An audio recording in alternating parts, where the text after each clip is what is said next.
and existing in those places with the kafir boys and girls. So if someone is going to save those people from those places to masjid, can be the only exception. But to go and sit with them, even if you are not drinking with them, this is haram, as the Nabi Sallallahu Alaihi Wasallam said. And this is only an example of spoiling the reputation of your parents. Another example is to get bad grades in your exams while you are a student, because this gives a big harm for them. They do their best to help you.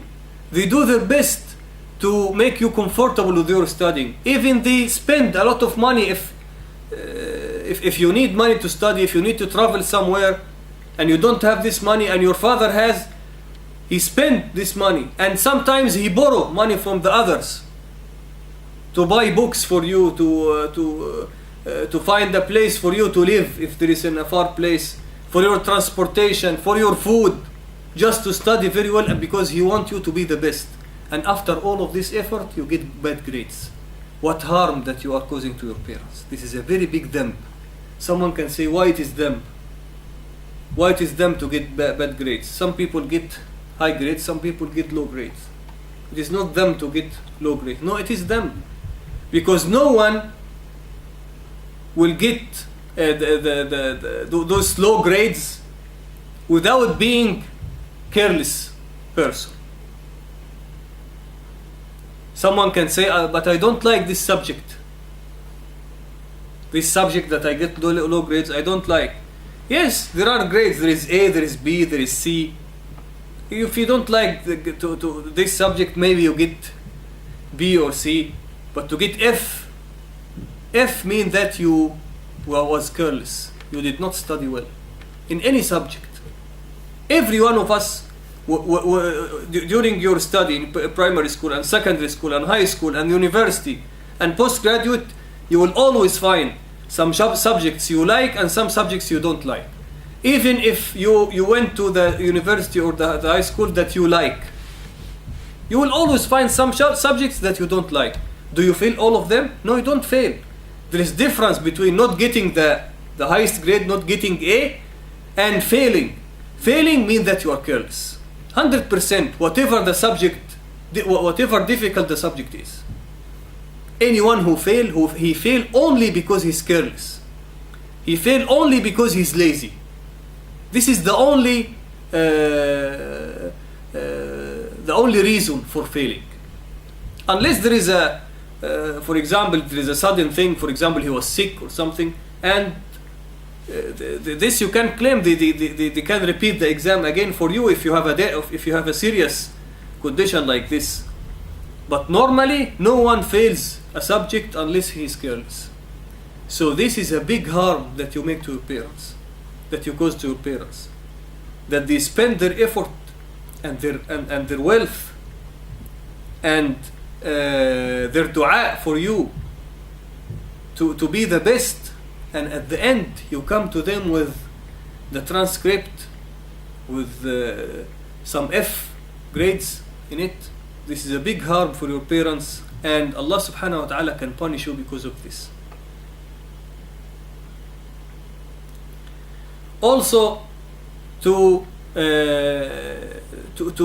be with a bad company, to have your friends from the people whose reputation is bad.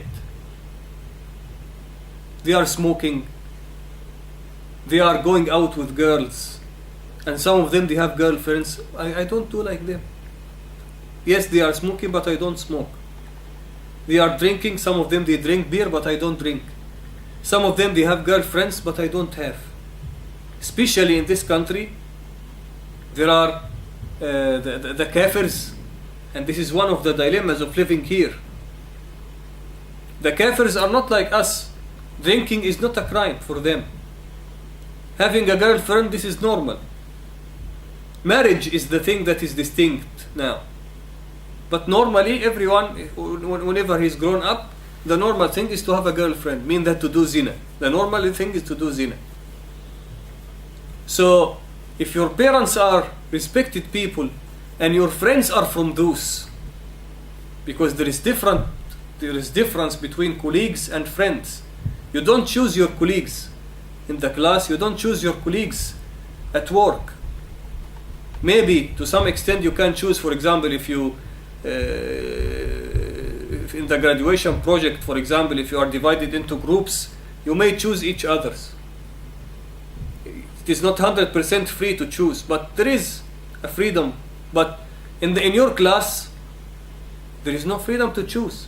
In your place of work, you cannot choose. Unless you are a boss, you can choose those people to work with you or not. And you choose mainly based on the qualification, not based on the manners. So, your colleagues at work, you cannot choose, but your friends you choose. Your friends and fellows you choose. You cannot choose your friend as a kafir. Even one kafir can be your friend, yes, but this kafir has good morals, has good manners. There are some kafirs who don't drink. There are some kafirs who don't do zina, who consider zina as a crime, and they are not Muslims. And this type of people, you can have him as a friend, and you have to always advise him and tell him about Islam. But a kafir who is nice, smiling, and he's a nice guy, he's laughing, he make other people laugh and everyone like him, but he's going to the disco every Saturday night, and he's drinking, and maybe he's doing homosexuality with another man, for example, but he's nice. No, he's not nice, he's dirty. The person who do dirt is dirty. We don't tell him that you are dirty, as long as the society itself is full of this dirt.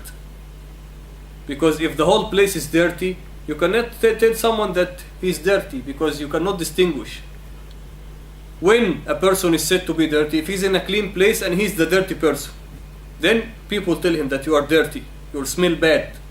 But if everyone smells bad, if the whole place smells bad, then no one will feel that this person smells bad or this person. The whole place is dirty. We don't tell him that. If you want to advise him nicely. But we know from our inside that the person who do dirt is a dirty person. You cannot take this dirty person as your friend. Not as your friend. Because you as a Muslim will be affected with him, spoil your reputation and spoil the reputation of your parents. You can come here if you want, because it is cold. No, it's better than here. Okay, so here it is. Here is hot air. Yeah, So you can sit beside it, or you can sit. Yeah, I guess. Ciao, Adrian.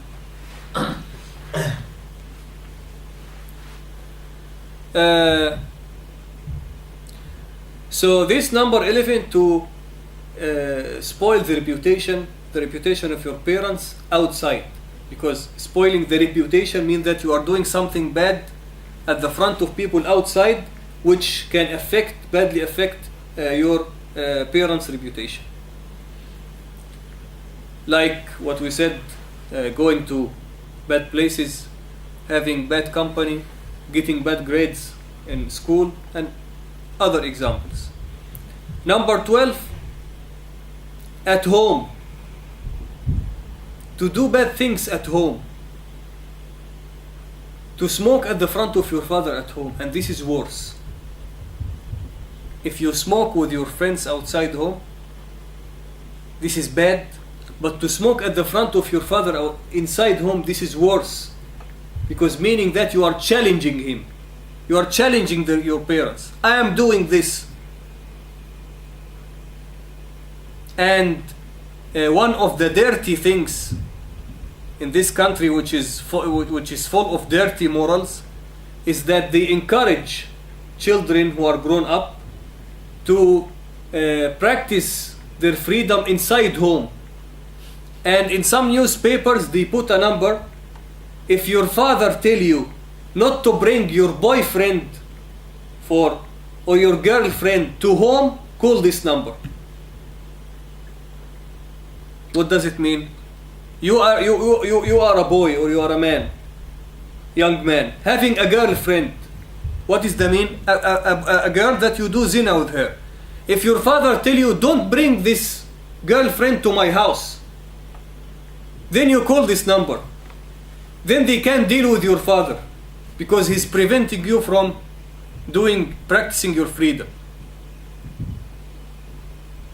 And if there is a Muslim girl, who is doing zina with a kafir boy, for example, doing zina with a boy, and her father told her, don't bring this person to my house, he cannot prevent her from doing this, but at least don't bring this boy to my house. Then she can call this number so that those people can force this father to allow her to bring this boy to do zina with her in his house.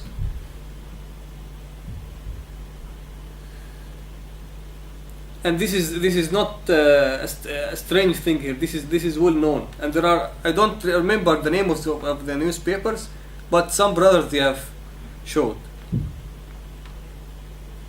So this is one of the dirty things that you get from your life here. And it happened actually with one brother from Palestine. He was not praying, and his wife was not praying, and he did not like to be with Muslims. His friends are Norwegians. He came here as a refugee, like most of the Muslims here.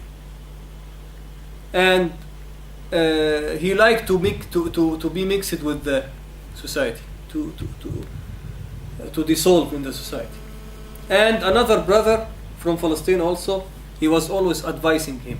He was working as a teacher in the school, and he was the first brother's children. They were in that school, so he was their teacher. So they knew him and they liked him, and he used to visit them at home and to advise their parents to come to the masjid, to do salah. And many times he advised, and they are not listening. At the end, the man told him, look, I don't want the Jannah that will come from you. I don't want the Jannah that will come because of your advices. So don't talk to me again, because this Jannah that you are telling me, I don't want. Then this brother told, I stopped talking to him. And then after 4 years, the children at that time, we had 2 girls and 1 boy. The boy at that time, he was 14, and the 2 girls, I think one of them was 12 and one of them was 10. After 4 years, the boy was 18, become 18, and the girls become 16 and 14. So during those 4 years, there was no connection between them. But he called him after 4 years and started crying in the phone and said, I lost my children. The boy, he went out from home and he's living with a girl, Norwegian girl. And my elder girl, who's 16, she went out and she's living with a boy, Norwegian boy. And the other girl is threatening me. If you tell me to do anything, if you tell me you have to do this or you cannot do this, then I will also go outside home. I will live alone and I will find a boyfriend. So this is the result. Can you find such case in our countries? No, you cannot find such case. Someone can say, no, there are some boys who live with girls. Yes, there are very few, but they are very few, and they are hiding this. They are not declaring this to people. But you will never find a condition that the boy is talking